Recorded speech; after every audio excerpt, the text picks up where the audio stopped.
My name is Kiara Quinlan, and today I will be doing a presentation on Chapter 11, Oral Presentations.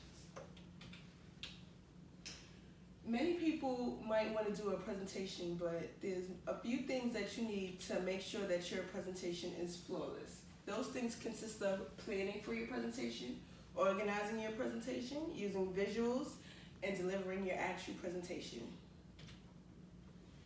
But before we get into that, what is the purpose of a presentation?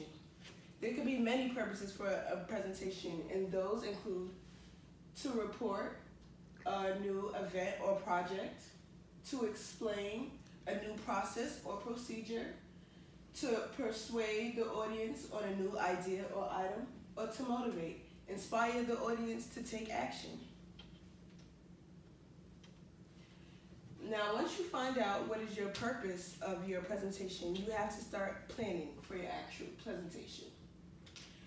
When you're planning for a presentation, there are many types of presentations, so you have to decide what type of presentation you're going for. There's informal and formal delivery methods. An informal delivery method would be like an impromptu, where you don't have to know anything. You literally just read off the board that you're giving. Or you could do a presentation that's memorized, which is more formal. You know everything that you need to present, and you're clear on the subject. When planning for presentations, you also need to know what type of audience you will be presenting to. If you have an international audience, it's important that you do things like use clear language, speak slowly, have a translator, and use images. All of those things will help relay your presentation better to an international audience because y'all might not speak the same language. If you have pictures and use visuals, that is something that everyone can understand universal. Organizing for your presentation. When organizing for your presentation, it is essential that you have the opening, the body, and the ending.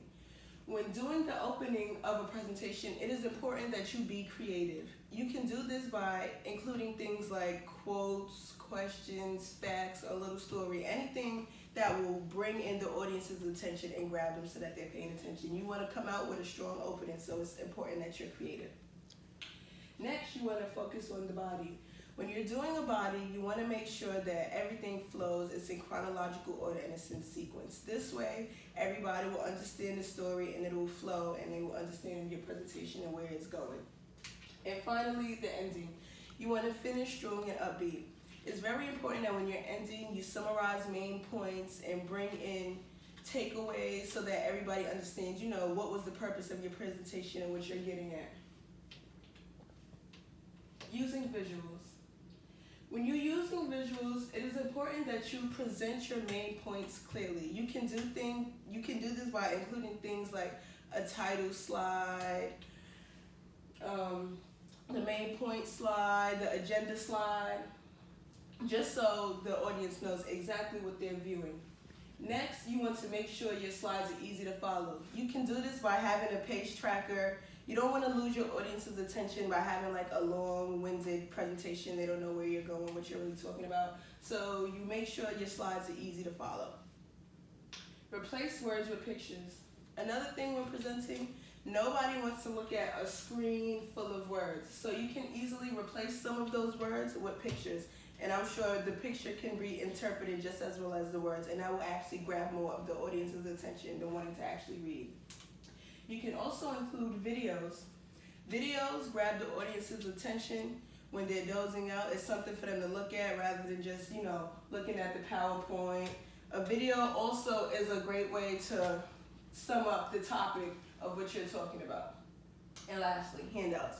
Handouts is a physical way to have the slides, the PowerPoint, what you're talking about. This will make it easier for people to follow with you and actually look at what you're talking about.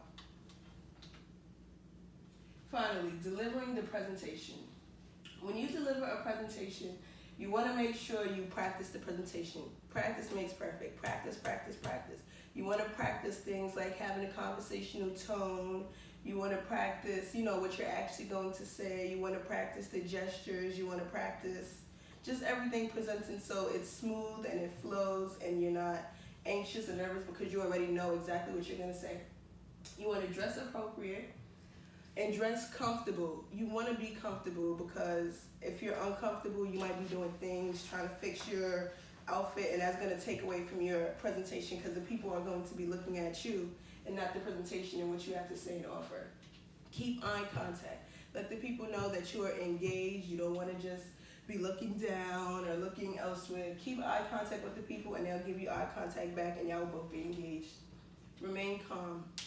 Remain calm. It's okay to be anxious. It's okay to have butterflies. But if you just remain calm and slow down, it will help you regain your focus. Speech anxiety. It's okay to be anxious, but a way to get over speech anxiety is to practice. Like I said before, if you practice, you won't be as anxious. A lot of times people are anxious because they're nervous. I don't know what I'm going to say. What if I mess up? If you practice and you know exactly what you're going to say, that'll take away some of the anxiety. Just tell yourself, I know what I have to say. I'm important. And just think positively. All of those will help you get over your anxiety. And finally, responding back to feedback and questions. When you're having a presentation, you know that people might have some questions about what you're going to say. So if this is the case, you can prepare questions that you think people might have. So if and when they do have those questions, you can be prepared to answer them. Finally, the takeaways. So what have we learned about oral presentations? When planning presentation, make sure you know the contents and the audience you will be delivering to so that you can convey your message the best way as possible. With organizing presentations, make sure you have a strong opening, body, and ending. This will ensure that you keep the audience's attention the whole time. Visuals are important in keeping your audience's attention. Nobody wants to look at just words all day long, and practice makes perfect. Make sure you practice, practice, practice. If you follow these steps, this ensures that you will have a flawless presentation. My name is Kiara Quinlan, and if you have any questions, comments, or concerns, feel free to email me.